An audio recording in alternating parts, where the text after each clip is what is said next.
Apple hit $1 trillion in asset valuation, the first company in the history of the world to have its stock worth $1 trillion or more. So it made big news.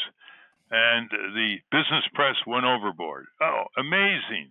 What a business model. How brilliant CEO Tim Cook is. What's next? Is it going to be another record? And so I took that apart. And basically what we have is a business model by Tim Cook, the CEO of Apple, that is fundamentally relying on serf labor in one factory complex in China. They have 1.3 million workers in serf-like conditions. That's the contractor to Apple that makes the iPhones. And then the other part of the business model is high-priced iPhones. I'll get to that in a minute. And the third leg of this three-legged stool is massive use of profits to buy back Apple stock. Now, if listeners don't think this affects a lot of people in this country, give me a few minutes. Number one, stock buybacks are not determined by the shareholders. There's no vote. There's no advice. It was determined by Tim Cook and maybe one or two other executives at the top, the hired hands. They have said earlier this year they're going to buy back $100 billion, that's with a B, of their stock. And the general press says, oh, that's good for shareholders. Guess what? Apple shareholders may have wanted more of that money distributed to them directly in cash dividends instead. That is a sign of mismanagement, that they have nothing else to do with this huge cash of profits from overpriced iPhones. They don't have anything better to do than to buy back their stock, which just incidentally increases the metric value of the executive compensation of Tim Cook and his colleagues at the top of this giant company. It doesn't do much for the stock. It may go up a little bit, may go down. There are far more serious things that are going to affect Apple stock as to whether there is going to be a new Samsung phone, whether tariffs are going to be applied by Trump on Chinese imports, which would include iPhones. But just look at this figure for a moment before we talk about its uses. $100 billion is more than 10 years of the budget of the Environmental Protection Agency, more than 10 years. The agency in the federal government to protect worker health and safety, OSHA, their budget is $500 million.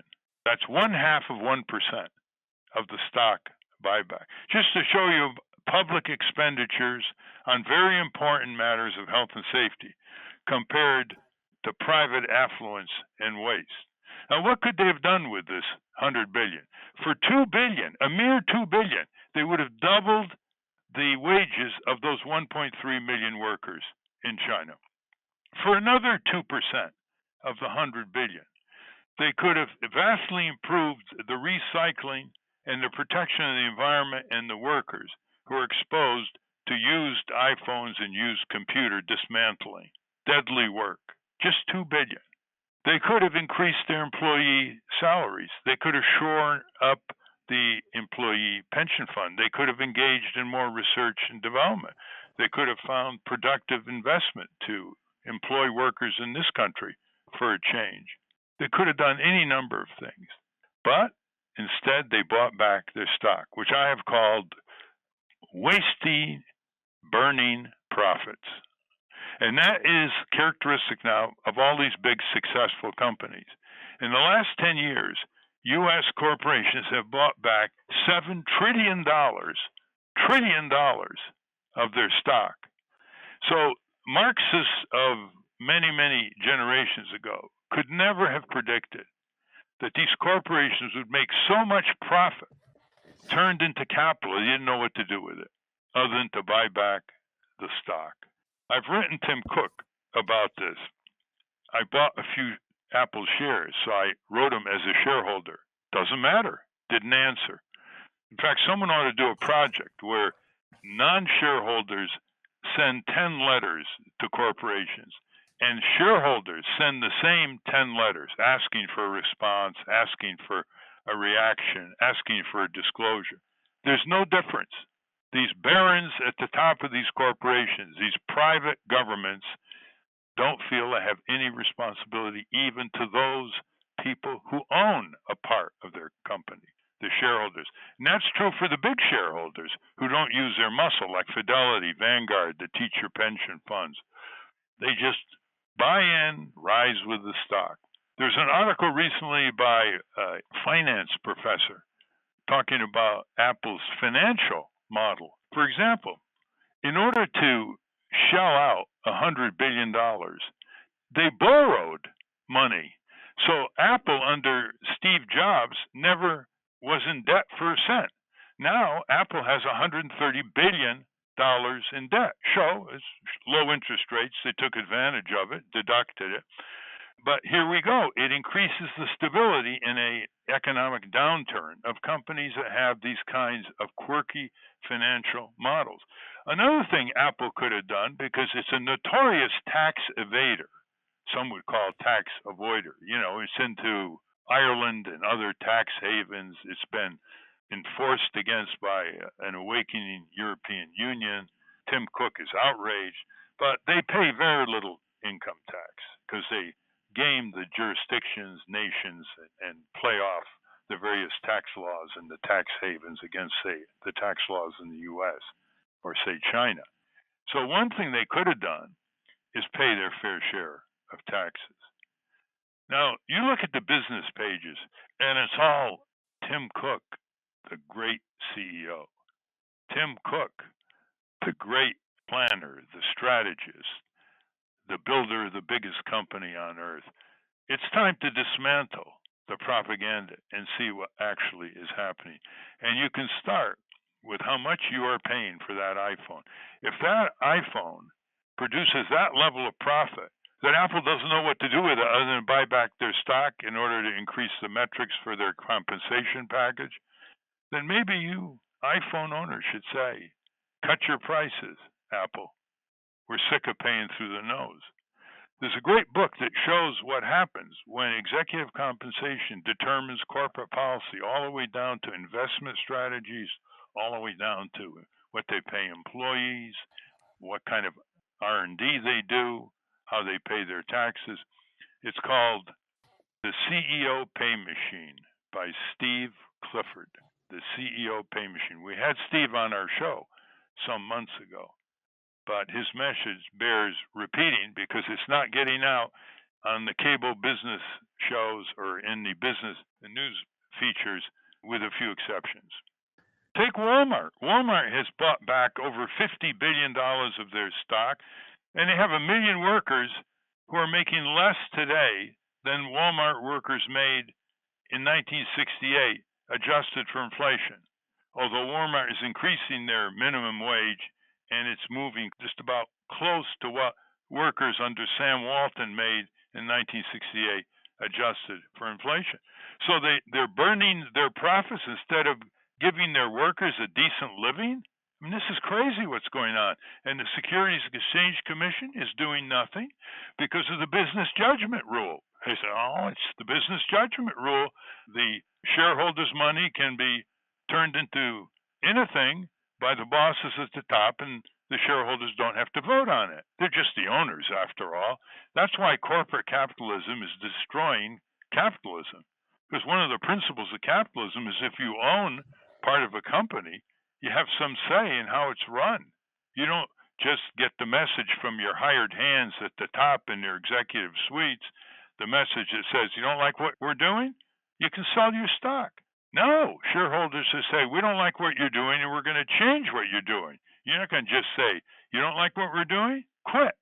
That's a prescription to letting the rascals stay in place and further depreciate and degrade the wealth in this country, and who actually has earned so much of it, the workers, and not getting it.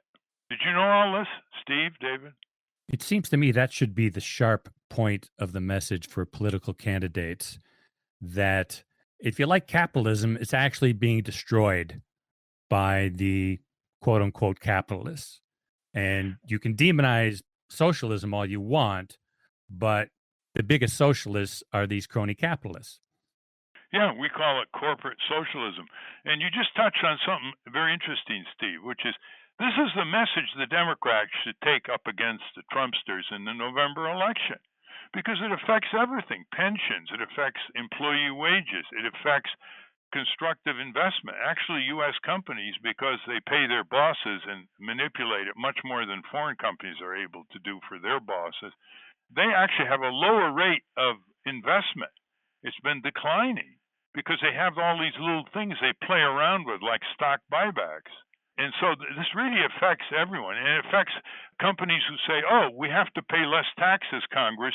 We want a tax cut from Congress and the White House because we need capital for productive investments. And the Democrats never say, really? How come you've burned $7 trillion in stock buybacks over the last 10 years? Why didn't you use that for productive investment and pay your fair share of taxes and not get a tax cut that Trump and the Republican Congress produced last year? So these are great arguments, and I don't know a single Democratic senator or any candidate running for office, with the possible exception of Congressman Tim Ryan from Youngstown, who's making these arguments. I don't even see Bernie Sanders making the stock buyback argument. And the other thing is this: if these corporations have money to burn, then they should be required to pay sales taxes. Now, you and I, others, go into a store, listeners, and you'll pay 6, 7, 8% sales tax on some necessities in life, depending on the state you're in. You might pay a local city tax, like in New York, and a statewide sales tax. How come today or tomorrow or wherever, someone can buy $100 million worth of Apple stock or ExxonMobil stock or Pfizer stock or Bank of America stock and not pay a dime in sales tax? That's why Bernie Sanders is recommending, along with Senator Elizabeth Warren and the Nurses of America, the organized California Nurses Association, and other nurses' labor unions who picketed on this, they're demanding what's called a transaction tax, a speculation tax on Wall Street transactions, which one will dim some of the crazy manipulation and speculation that's been going on. It can lead to another crash like 10 years ago. And second, just think of this: a tiny sales tax, never mind 6, 7%, tiny sales tax like 1/2 of 1%, 1/2 of 1% can produce $300 billion a year that can go to repair our public works and create good jobs here. It can't be exported abroad. It can go to providing health care for people who don't have health care. It can go to improving our schools. And the Democratic Party doesn't want any part of it, except for the renegades. Senator Warren, Senator Sherrod Brown is in on this. So they're just a handful of senators. So when you meet these candidates running for office in November, listeners, throw some of these issues at them. Watch their reaction.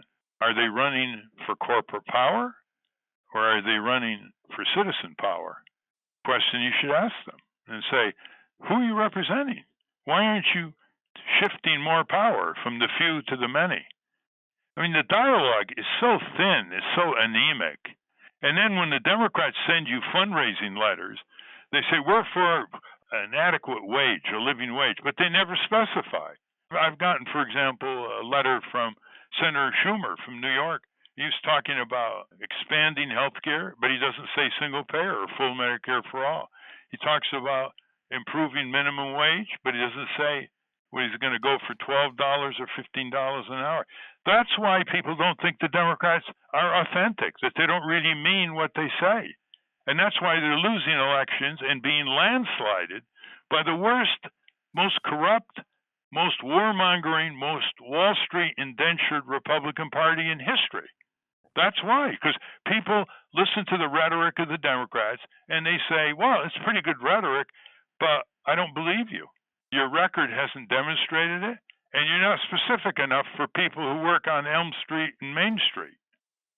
And the economic issues are harder to grasp than the social issues, whether it's immigration, gay marriage, abortion, all of those things. And so the Democrats feel like they're on safe ground there, but on the economic issues, they don't as you say, seem to have an approach for attacking what's going on now. Even though that's how they used to win all their elections under Franklin Delano Roosevelt, so many of their elections, Harry Truman, with bread and butter issues where people live, work, raise their families. They'll respond at the polls, but they got to believe these politicians. They make the conversation about economics as complicated as the financial instruments that crash our economy. Yeah, look at the words they use. Well, we're opposed to austerity. What is austerity? They should say we're opposed to driving down wages in an era of record corporate profits. We're opposed to shortening work weeks where people can only find work at Walmart for 23 hours a week at low wages. We're opposed to trying to shrink Social Security or limit Medicare. Never mind using the word austerity. One should just talk plain language. But the Democrats talk this because they're too busy dialing for corporate dollars for their campaign. They want it both ways. If they'd stop dialing for these dollars and start dialing for what people need in America, they wouldn't have to raise that kind of money. People would vote for them. They wouldn't have to put all these silly television ads on what they promised to do. They wouldn't have to just run against Trump. They could run for justice, for fair play, for a better life for people, for respect for their children and grandchildren, for a clean environment, for waging peace, for getting out of these military quagmires that are only increasing the backfire and the backlash from people whose backyards we're into, whose dictators we're supporting. They're compromised because they come in with their meetings, these Democrats. Congresswoman Marcy Kaptur told me once. She says, Ralph, we walk into the House Democratic Caucus meeting and the talk's about money. We sit down at the meeting and the talk's about money. We leave the meeting with our quota for raising more campaign money. And I said to her, and that's why the Democrats are losing.